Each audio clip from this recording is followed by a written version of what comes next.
నమస్తే, నా పేరు శ్రీనివాస్. జీ న్యూస్కి స్వాగతం. ముందుగా ముఖ్యాంశాలు చూద్దాం. ఏపీ సీఎం చంద్రబాబుకు హైదరాబాద్లో అపూర్వ స్వాగతం. రోడ్డు ఇరువైపులా బార్లు తీరి అభివాదం చేస్తూ స్వాగతం పలికిన టీడీపీ శ్రేణులు, ప్రజానికం.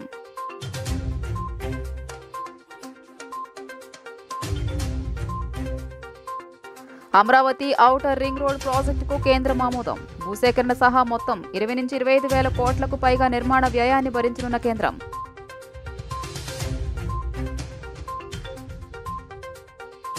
ఎర్రచంద్రం స్మగ్లింగ్ అక్రమ రవాణా వెనుకున్న పెద్ద తలకాయల్ని పట్టుకోవాలని అధికారులకు డిప్యూటీ సీఎం పవన్ కళ్యాణ్ ఆదేశాలు. నిఘా వ్యవస్థ పటిష్టంతో అక్రమ రవాణాకు పాల్పడుతున్న వారందరినీ అదుపులోకి తీసుకోవాలంటూ వెల్లడి.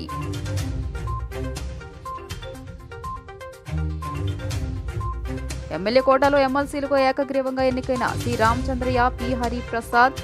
టీడీపీ తరపున సి రామచంద్రయ్య, జనసేన తరపున పి హరిప్రసాద్ ఎన్నిక.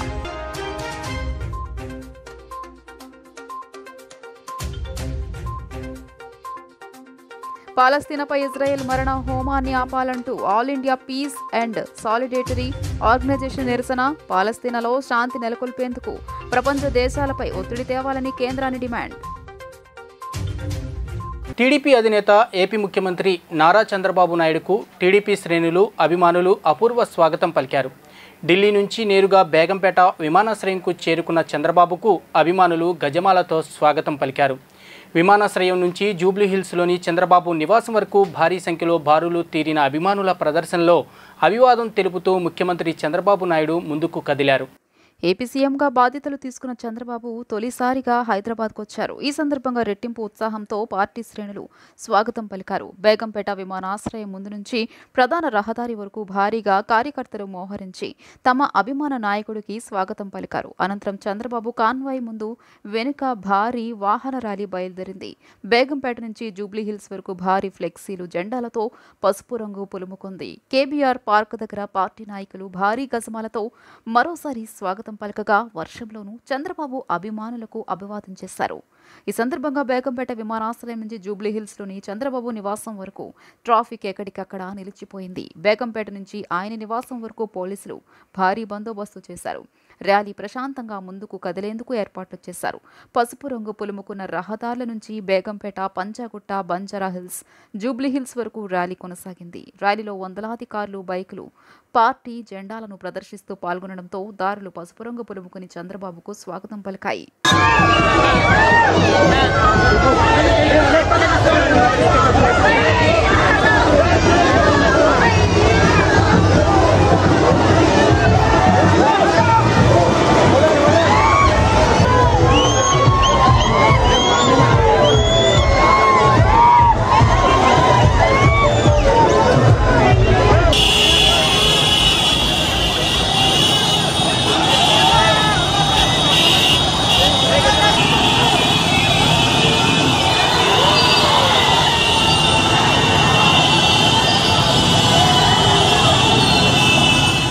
అమరావతి ఔటర్ రింగ్ రోడ్డు ప్రాజెక్టుకు కేంద్రం ఆమోదం తెలిపింది.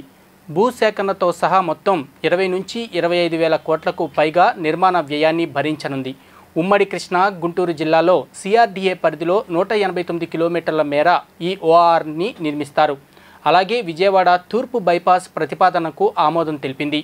అమరావతి, హైదరాబాద్ మధ్య 6 వరుసల greenfield express way, Medarametla Amaravati రహదారి ప్రతిపాదనలకు సానుకూలంగా స్పందించింది. దేశ సౌభాగ్యం, సమాజ హితాన్ని కాంక్షిస్తూ ఉప ముఖ్యమంత్రి పవన్ కళ్యాణ్ చేపట్టిన వారాహి దీక్ష పరిసమాప్తమయ్యింది. గత నెల 26వ తేదీ నుంచి పవన్ కళ్యాణ్ సప్తమాతృకల్లో శక్తివంతమైన వారాహి అమ్మవారి దీక్షను చేపట్టారు. గత 11 రోజులుగా కఠోర నియమనిష్టలను ఆచరించి అమ్మవారికి ప్రత్యేక పూజలు నిర్వహించారు. అమ్మవారి ఆరాధన, కలశోద్వాసన క్రతువుతో శుక్రవారం రాత్రి దీక్ష ముగించారు. ప్రదోష కాలంలో వేద పండితుల మంత్రోచ్చరణాల నడుమ వారాహి మాతకు ప్రత్యేక పూజలు నిర్వహించి ఏకహారతి, ద్విహారతి, త్రిహారతి, చతుర్థ, పంచమ నక్షత్ర హారతులు సమర్పించారు. చివరిగా కుంభహారతితో వారాహి ఏకాదశ దిన ఆరాధన సంపూర్ణమైంది. వేద పండితులు కోసిగంటి సుధీర్ శర్మ, హర్నాథ్ శర్మ, వేణుగోపాల శర్మ పూజా క్రతువులు నిర్వహించి పవన్ కళ్యాణ్కు ఆశీర్వచనాలు పలికారు. కాగా త్వరలో ఉప ముఖ్యమంత్రి పవన్ కళ్యాణ్ చతుర్మాస దీక్ష చేపట్టనున్నారు. గృహస్థాచార రీతిలో దీక్ష వహిస్తారు. అధికారిక కార్యకలాపాలు నిర్వహిస్తూనే మరోవైపు దీక్షా నియమాలు పాటించాలని నిర్ణయించారు. ఆషాఢ మాసం నుంచి 4 నెలలు చతుర్మాస దీక్ష చేస్తారు. వారాహి దీక్ష తరహాలో కఠిన నియమాలు లేనప్పటికీ దీక్షా కాలంలో పరిమిత సాత్వికాహారం తీసుకోవాల్సి ఉంటుంది. ఓం యశుచిః ప్రయతో భూత్వా జుహుజాదాజ్యమన్వహం శ్రియః కుంభైః నిత్యం సా పద్మహస్తా మమ వసతు గృహేస్తాం బాలార్కకోటిప్రతిభాం త్రినేత్రాం భజేహమంబాం జగదీశ్వరీందాం సర్వమంగళమాంగళ్యే శివే తవేదసే సునమామ సనః పరుషరతి దుర్గాని విశ్వానావేవ సింధున్ యజ్ఞః పూర్ణం తదస్తు తే అనేన మయా కృతేన ఏకాదశ దిన వారాహి దీక్షా పూజనేన. ఓం శతం జీవ శరదో వర్ధమాన ఇత్యపి నిగమో భవతి.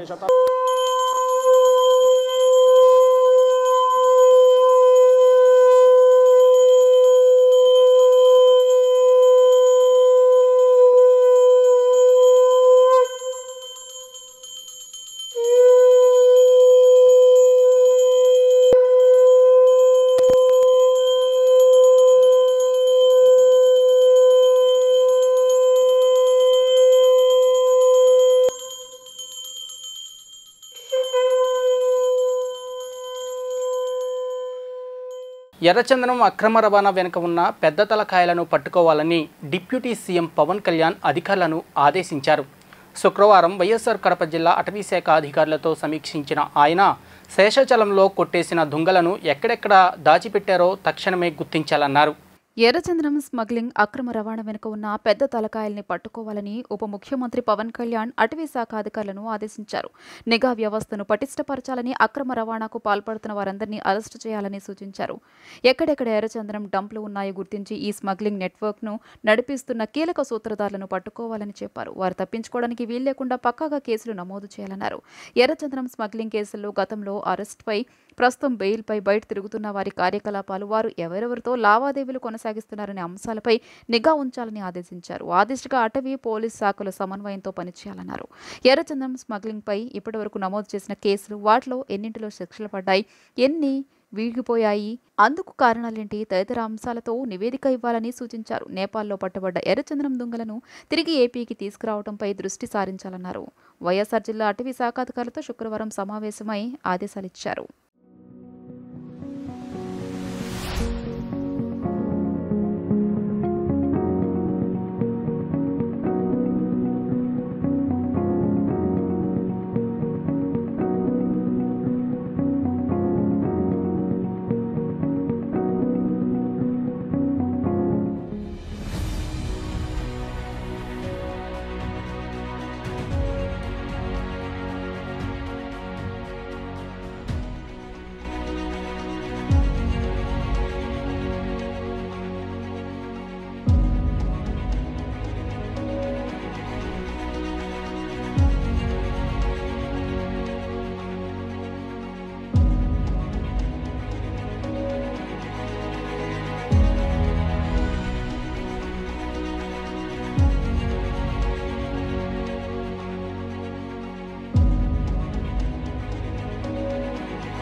సొంత బాబాయి చనిపోతే పట్టించుకొని మాజీ సీఎం జగన్ 25 లక్షలు ఖర్చు పెట్టి మాచర్లలో అరాచకం సృష్టించి కటకటాల్లోకి వెళ్లిన ఖైదీని పరామర్శించడానికి వెళ్లడం సిగ్గుచేటని టీడీపీ రాష్ట్ర అధ్యక్షుడు పల్లా శ్రీనివాసరావు అన్నారు. ఏ నాయకుడైనా ప్రజలకు ఆదర్శంగా ఉండాలనుకుంటాడని, వారిలో నమ్మకాన్ని నెలకొల్పాలని కోరుకుంటాడని, కానీ ఒక క్రిమినల్ను జగన్ వెనకేసుకురావటం బాధాకరమన్నారు. టీడీపీ కేంద్ర కార్యాలయంలో నిర్వహించిన మీడియా సమావేశంలో పల్లా శ్రీనివాసరావు మాట్లాడుతూ, పిన్నెల్లిని పరామర్శించడానికి వచ్చిన జగన్ టీడీపీ అధినేత సీఎం చంద్రబాబుపై విమర్శలు చేయడాన్ని ఆయన తీవ్రంగా ఖండించారు. ఇకనైనా జగన్ బుద్ధి తెచ్చుకుని మారాలని, లేదంటే ప్రజలే మళ్లీ తగిన బుద్ధి చెబుతారని హెచ్చరించారు. ఒక పార్టీని నడిపే వ్యక్తి అందరికీ ఆదర్శంగా ఉండాలని, అయితే జగన్ తీరు దీనికి విరుద్ధంగా ఉందని విమర్శించారు. ఏ నాయకుడైనా ప్రజలకు ఆదర్శంగా ఉండాలనుకుంటాడని, వారిలో నమ్మకాన్ని నెలకొల్పుకోవాలని చూస్తారని, కానీ ఒక క్రిమినల్ను జగన్ను వెనకేసుకురావడం బాధాకరమన్నారు. మోసపూరిత హామీలతో చంద్రబాబు గెలిచారని నిస్సిగ్గుగా మాట్లాడుతున్నారని, గడిచిన 5 ఏళ్లు ప్రజలను మోసం చేసింది జగన్ అని దుయ్యబట్టారు. గత 5 ఏళ్లలో నిత్యావసర ధరలు పెంచి పేదల పొట్టకొట్టారని, ధనదాహంతో కల్తీ మద్యం అమ్మి ప్రజల ప్రాణాలు తీశారన్నారు. జాబ్ క్యాలెండర్ పేరిట నిరుద్యోగులను, రివర్స్ పీఆర్సీతో ఉద్యోగులను మోసం చేశారని ధ్వజమెత్తారు. రాష్ట్రానికి జీవనాడైన పోలవరాన్ని పక్క రాష్ట్రాల కోసం విధ్వంసం చేసి 30 లక్షల ఆయకట్టును ఎండగట్టారన్నారు. ఒక రాజకీయ పార్టీ నాయకుడు ఆదర్శంగా లేకుంటే అతని వెనుక క్రిమినల్స్ మాత్రమే ఉంటారని పల్లా శ్రీనివాసరావు వ్యాఖ్యానించారు. జగన్ పాలనలో ప్రజా రాజధాని అమరావతిలో రైతులను కన్నీరు పెట్టించారని అన్నారు. వైఎస్ఆర్సీపీ పార్టీ అధ్యక్షుడైనటువంటి జగన్మోహన్ రెడ్డి గారు మరి పిన్నెల రామకృష్ణారెడ్డి గారిని జైలుకి వెళ్ళి పరామర్శించి వారు బయటకు వచ్చి మీడియాని అడ్రస్ చేశారు. ఈరోజు మేము అడుగుతున్నాం, తెలుగుదేశం పార్టీ రాష్ట్ర అధ్యక్షులుగా మేము ఒకటి అడుగుతున్నాం, దానికి సమాధానం చెప్పాలి. మీరు ఒక పార్టీ నడిపేటటువంటి వ్యక్తి ఆదర్శంగా ఉండాల్సినటువంటి అవసరం ఉంది. అది తప్పి మీరు జైల్లో ఉన్నటువంటి వ్యక్తి దగ్గరికి వెళ్ళి ఈవీఎంని అందరూ చూస్తుండగానే పగలగొట్టి అలాగే సిఐ గారి పైన దౌర్జన్యం చేసినటువంటి వ్యక్తిని వెళ్ళి మీరు పరామర్శిస్తున్నారంటే మీరు ప్రజలకు ఎటువంటి మెసేజ్ పాస్ చేస్తున్నారో ఒకసారి సమాధానం చెప్పాల్సినటువంటి అవసరం ఉంది. ఎందుకంటే ఒక పార్టీ ఉందంటే ఆ పార్టీ ఆదర్శంగా ఉండాల్సినటువంటి అవసరం ఉంది. ఆ పార్టీ అధ్యక్షులు కూడా ప్రజల యొక్క ఆలోచనలకు అనుగుణంగా వెళ్ళాల్సినటువంటి అవసరం ఉంది. ముఖ్యంగా వాళ్ళు వేసే ప్రతి అడుగు కూడా ప్రజలు గమనిస్తూ ఉంటారు. కానీ ఈరోజు జగన్మోహన్ రెడ్డి గారు ఆయనకున్నటువంటి నేర చరిత్రని మరొకసారి నిరూపించుకుంటూ ఒక నేరస్తుడిని వెళ్ళి పరామర్శించడం చాలా సిగ్గుచేటని చెప్పి ఈ సందర్భంగా తెలియజేస్తున్నాం. మాజీ మంత్రి జోగి రమేష్ చంద్రబాబు ప్రతిపక్ష నేతగా ఉన్న సమయంలో వైసీపీ కార్యకర్తలతో కలిసి చంద్రబాబు ఇంటిపై దాడికి వెళ్లారనే విషయంలో పోలీసులు దృష్టి సారించారు. 2021 సెప్టెంబర్ 17వ తేదీన టీడీపీ నేత అయ్యన్న పాత్రుడు అప్పటి ముఖ్యమంత్రి వైఎస్ జగన్పై చేసిన విమర్శలకు చంద్రబాబు క్షమాపణలు చెప్పాలంటూ జోగి రమేష్ చంద్రబాబు ఇంటి వద్దకు వెళ్లారు. ఆ సమయంలో అక్కడ టీడీపీ కార్యకర్తలు చేరుకోవడంతో తీవ్ర ఉద్రిక్త పరిస్థితులు తలెత్తాయి. టీడీపీ అధికారంలోకి వచ్చిన నేపథ్యంలో జోగి రమేష్ ముందస్తు బెయిల్ కోసం ప్రయత్నిస్తున్నట్టు తెలిపింది. ఆంధ్రప్రదేశ్ రాష్ట్ర శాసన మండలిలో ఎమ్మెల్యే కోట ఎమ్మెల్సీలుగా తెలుగుదేశం పార్టీ తరపున సి రామచంద్రయ్య, జనసేన పార్టీ తరపున పి హరిప్రసాదులు ఏకగ్రీవంగా ఎన్నికైనట్లు ఎమ్మెల్సీ ఎన్నికల రిటర్నింగ్ అధికారి ఎం విజయరాజు శుక్రవారం అసెంబ్లీ భవనంలో ప్రకటించారు. ఎమ్మెల్యేల కోటా కింద రాష్ట్ర శాసన మండలిలో ఖాళీ అయిన 2 ఎమ్మెల్సీ స్థానాల భర్తీకి నామినేషన్ల ఉపసంహరణ గడువు శుక్రవారంతో ముగియడంతో కేవలం 2 అభ్యర్థులు అనగా సి రామచంద్రయ్య, పి హరిప్రసాదులు మాత్రమే నామినేషన్లు దాఖలు చేయడంతో 2 అభ్యర్థులు ఏకగ్రీవంగా ఎన్నికైనట్లు రిటర్నింగ్ అధికారి విజయరాజు ప్రకటించారు. ఈ కార్యక్రమంలో డిప్యూటీ సెక్రటరీ వనితారాణి పాల్గొన్నారు. 53 of the Representation of the People Act 1951 read with sub-rule 1 of the Rule 11 of the Conduct of Elections Rules 1961, I declare that Sri C. Ramachandraya and Sri Pidugu Hariprasad has been duly elected.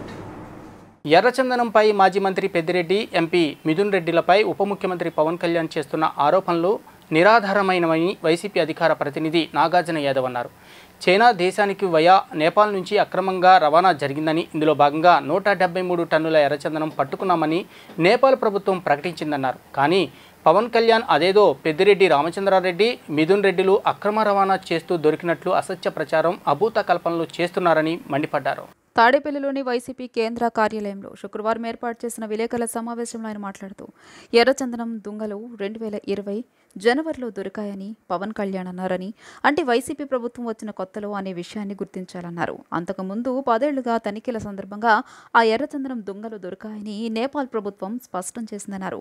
2010 నుంచి 2020 మధ్య కాలంలో ఎర్రచందనం China దేశానికి via Nepal నుంచి అక్రమంగా రవాణా జరిగిందని, ఇందులో భాగంగా 173 టన్నుల ఎర్రచందనం పట్టుకున్నామని నేపాల్ ప్రభుత్వం ప్రకటించిందన్నారు. కానీ పవన్ కళ్యాణ్ అదేదో పెద్దిరెడ్డి రామచంద్రరెడ్డి, మిథున్ రెడ్డిలు అక్రమ రవాణా చేస్తూ దొరికినట్లు అసత్య ప్రచారం, అభూత కల్పనలు చేస్తున్నారని మండిపడ్డారు. గత కొన్ని సంవత్సరాలుగా పట్టుబడ్డ ఎర్రచందనంపై నేపాల్ ప్రభుత్వం మన దేశానికి సమాచారం ఇచ్చింది. దీన్ని రాష్ట్రానికి రప్పించడానికి జగన్ ప్రభుత్వం హయాంలో కేంద్ర ప్రభుత్వంతో ఉత్తర ప్రత్యుత్తరాలు జరిగాయన్నారు. విదేశాలు, ఇతర రాష్ట్రాల్లో దాదాపు 4 నుంచి 5 వేల కోట్ల రూపాయలు విలువైన 8,000 టన్నుల పట్టుబడ్డ ఎర్రచందనం ఉందని వివరించారు. పవన్ కళ్యాణ్ దీన్ని రాష్ట్రానికి రప్పించడంపై దృష్టి పెట్టాలని కోరారు. ఎర్రచందనం దొంగలు దొరికింది ఇప్పుడు కాదు, 2020 జనవరిలో, అంటే జగన్మోహన్ రెడ్డి గారి ప్రభుత్వం వచ్చినటువంటి 2-3 నెలల్లో అంతకుముందు 10 ఏళ్లుగా జరిగినటువంటి క్రమంలో ఆ దొంగలు దొరికాయి అనేది నేపాల్ ప్రభుత్వం ఇచ్చినటువంటి స్పష్టీకరణ. ఇప్పుడు ఈ పవన్ కళ్యాణ్ గారు ఏదో పెద్దిరెడ్డి గారు, మిథున్ రెడ్డి గారే అక్రమ రవాణా చేస్తానంటే దొరికినట్లు ఒక అసత్య ప్రచారం, ఒక అభూత కల్పన చేస్తున్నాడు. దీనికి కూడా ఒక విషయం చెప్తా వినండి. ఇట్లా ఎర్రచందనం దొంగలో నేపాల్లో దొరికింది అని తెలిసిన తర్వాత నేపాల్ ప్రభుత్వం కేంద్ర ప్రభుత్వానికి, భారతదేశ ప్రభుత్వానికి సమాచారం అందించిన తర్వాత జగన్మోహన్ రెడ్డి గారు ముఖ్యమంత్రిగా ఉండగా కేంద్ర ప్రభుత్వానికి కమ్యూనికేట్ చేస్తూ లెటర్ రాసి, అయా ఒక నేపాల్లోనే కాదు, దుబాయ్లోను, మలేషియాలోను, శ్రీలంకలోను, అదేవిధంగా పక్కనే ఉన్నటువంటి రాష్ట్రాలైనటువంటి తమిళనాడు, కర్ణాటక, ఒడిస్సాలో కూడా ఆంధ్రప్రదేశ్ నుండి అక్రమంగా తరలిస్తున్నటువంటి ఎర్రచందనం అనేది ఉంది వారి దగ్గర. కాబట్టి దయచేసి సుమారుగా 8,000 టన్నుల ఎర్రచందనం ఈ అక్రమ రవాణా మూలాన వివిధ రాష్ట్రాల్లో, వివిధ దేశాల్లో ఉన్నాయి. కాబట్టి కేంద్ర విదేశాంగ శాఖ మంత్రివర్యులు దీని మీద దృష్టి పెట్టి ఈ 8,000 టన్నులు ఆంధ్రప్రదేశ్ రాష్ట్రానికి రావాలని, తద్వారా దాన్ని సుమారుగా 4-5 వేల కోట్ల రూపాయలు విలువ చేసేటువంటి ఈ ఎర్రచందనం ఆంధ్రప్రదేశ్ రాష్ట్రానికి రావాలనేటువంటి ఉద్దేశంతో జగన్మోహన్ రెడ్డి గారి ప్రభుత్వం కేంద్ర ప్రభుత్వానికి లేఖలు రాసింది. ఇజ్రాయెల్ యుద్ధకాంక్షతో విలవిలలాడుతున్న పాలస్తీనాను కాపాడాలని all India peace and solidarity organisation కేంద్రాన్ని కోరింది. పాలస్తీనాలో శాంతి నెలకొల్పి వేలాది మంది ప్రాణాలకు రక్షణ కల్పించాలని ప్రపంచ దేశాలకు విజ్ఞప్తి చేసింది. All India peace and solidarity organisation Vijayawada శాఖ ఆధ్వర్యంలో లెనిన్ సెంటర్లో పాలస్తీనాపై ఇజ్రాయెల్ దాడులు ఖండిస్తూ ప్లకార్డులతో నిరసన కార్యక్రమం శనివారం నిర్వహించారు. ఈ సందర్భంగా మాట్లాడిన నేతలు పాలస్తీనాపై ఇజ్రాయెల్ కొనసాగిస్తున్న దాడులను తీవ్రంగా ఖండిస్తున్నట్లు వెల్లడించారు.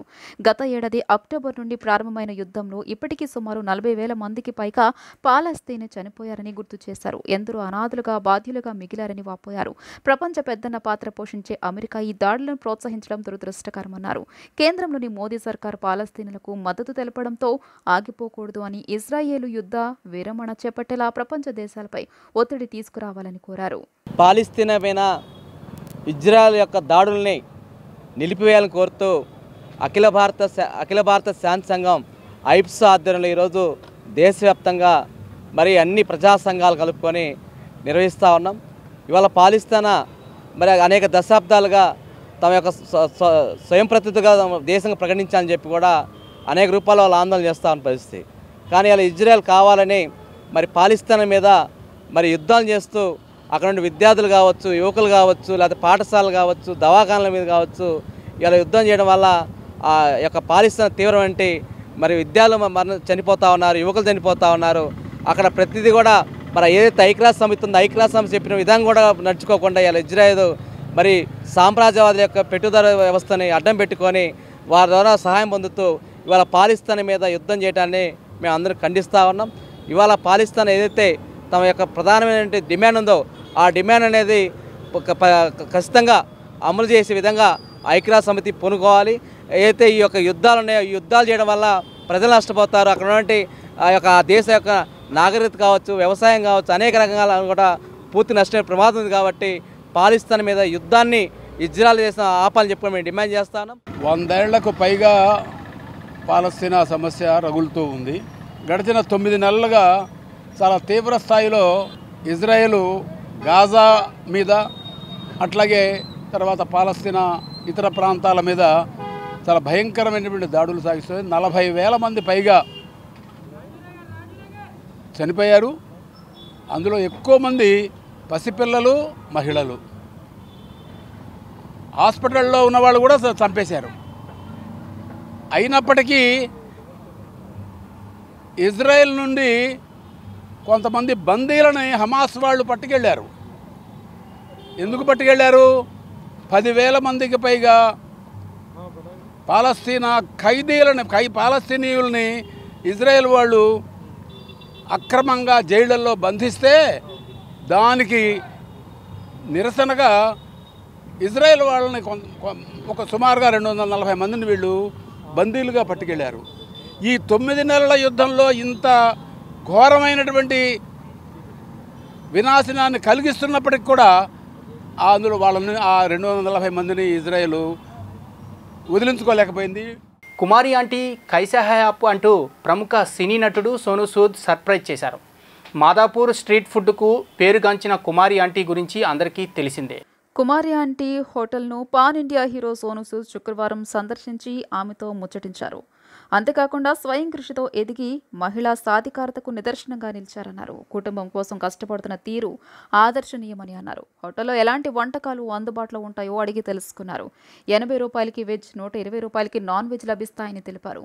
తను శాకాహారినని, తనకైతే వెజ్ మీల్ ఎంతకు అమ్ముతావని సోను అడిగారు. దీనికి సమాధానంగా ఎంతో మందికి సహాయం చేసిన మీకు ఏదైనా ఉచితంగానే ఇస్తానని తన అభిమానాన్ని చాటుకున్నారు. తాను కష్టకాలంలో ఉన్నప్పుడు సోను సూద్ స్వయంగా ఫోన్ చేసిన విషయాన్ని గుర్తు చేశారు. తోడా హిందీ మాత్రమే వస్తుందని కుమారి ఆంటీ తెలుపగా మీ హిందీ చాలా బాగుంది అని సరదాగా కితాబిచ్చారు.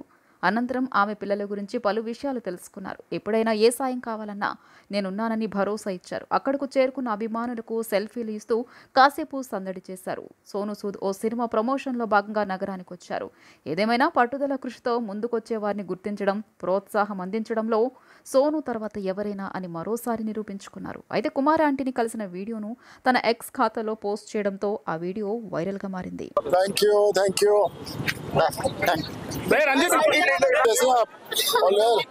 So nice to see you.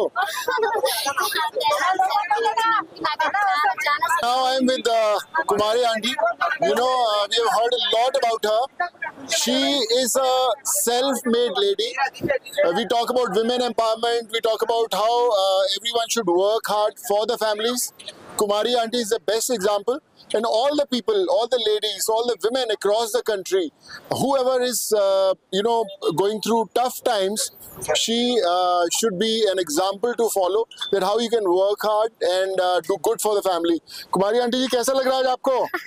अच्छे है। अच्छा है? अच्छे है, बहुत अच्छे। तो आज के वेज है, नॉन वेज है कि दोनों है? पूरा आदमी है, पूरा है। वेज नॉन वेज दोनों है? क्या आदमी को भी बना दिया? थोड़ा थोड़ा हिंदी बहुत अच्छा है, कोई बात नहीं, आपका हिंदी बहुत अच्छा है। नॉन वेज है, वेज है, वेज है, वेज है, नॉन वेज है। तो कुमारी आंटी के हाथ का वेज भी है, नॉन वेज भी है। मैं तो वेजिटेरियन हूँ। और कुमारी आंटी कितने का एक प्लेट? एक plate veg 80 rupees, veg 80 rupees और नॉन वेज 120 रुपीस। 120 रुपीस। तो भैया मैं तो 80 रुपीस वाला कस्टमर हूँ, तो जो 80 रुपीस का वेजिटेरियन है, मेरे लिए कितने का डिस्काउंट है? Free free. आज तो लॉटरी लग गया हमारा यार आंटी, कुमारी आंटी। अगर आप फ्री बोलोगे तो मैं हर रोज आएगा खाने के लिए, चलेगा? మీరు ఎంతో మందికి హెల్ప్ చేస్తున్నారు. మీరు ఎంతో మంది కంటే ఎంతో మందికి నేను మీకు అసలు ఎంత పెట్టినా తక్కువే అవుతుంది. ఎందుకంటే మీరు అంత మందికి హెల్ప్ చేస్తున్నారు కాబట్టి. నాకు కష్టం వచ్చినప్పుడు కూడా మీరు అలా ఫోన్ చేసి నాకు అలా ఓదార్పు చెప్పినప్పుడు కూడా నాకు చాలా సంతోషం అనిపించింది. Thank you sir. Thank you so much Kumari aunty, god bless you. Zee News ముగించే ముందు ముఖ్యాంశాలు మరోసారి చూద్దాం. ఏపీ సీఎం చంద్రబాబుకు హైదరాబాద్లో అపూర్వ స్వాగతం. రోడ్డు ఇరువైపులా బార్లు తీరి అభివాదం చేస్తూ స్వాగతం పలికిన టీడీపీ శ్రేణులు, ప్రజానికం.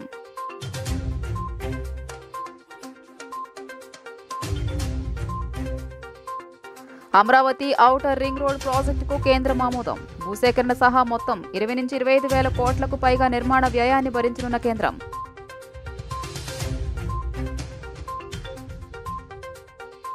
ఎర్రచంద్రం స్మగ్లింగ్ అక్రమ రవాణా వెనుకున్న పెద్ద తలకాయల్ని పట్టుకోవాలని అధికారులకు డిప్యూటీ సీఎం పవన్ కళ్యాణ్ ఆదేశాలు. నిఘా వ్యవస్థ పటిష్టంతో అక్రమ రవాణాకు పాల్పడుతున్న వారందరినీ అదుపులోకి తీసుకోవాలంటూ వెల్లడి.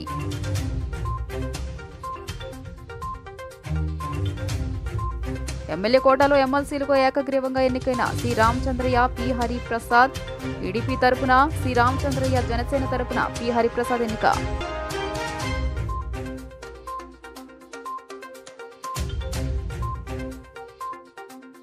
పాలస్తీనాపై ఇజ్రాయెల్ మరణ హోమాన్ని ఆపాలంటూ all India peace and solidarity organisation నిరసన. పాలస్తీనాలో శాంతి నెలకొల్పేందుకు ప్రపంచ దేశాలపై ఒత్తిడి తేవాలని కేంద్రాన్ని డిమాండ్. జీ న్యూస్ ఇంతటితో సమాప్తం. తిరిగి ప్రసారమయ్యే కార్యక్రమంలో మళ్ళీ కలుద్దాం. అంతవరకు సెలవు. నమస్కారం.